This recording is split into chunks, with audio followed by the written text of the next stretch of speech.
This is the Lone Crater YouTube. We hope this video helps. You start by cutting power and waiting a full 60 seconds.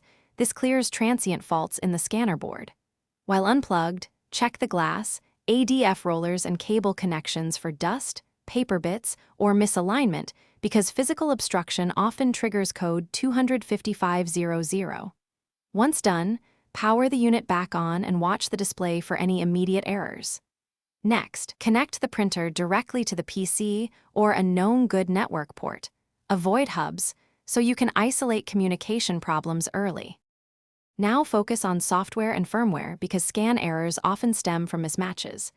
Download the current Canon drivers and the MF Scan utility, uninstall existing drivers completely, restart the PC, then perform a clean install. If the error persists, update the printer firmware using the manufacturer tool.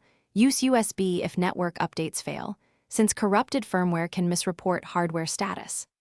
After updates, try scanning over USB and then over the network to identify whether the fault is in the interface, the PC, or the device. Finish by performing a full hardware reset and reconfiguring only essential settings so you return the device to a known good state. Run the printer's self-test and an ADF multi-page scan to verify sensors and motor actions. Watch for stalls, unusual noises, or misfeeds.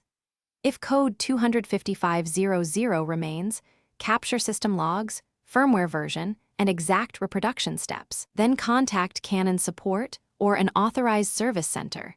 This error can indicate a failing scanner controller or sensor that requires component replacement.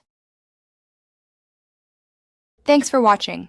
Consider subscribing if we helped you.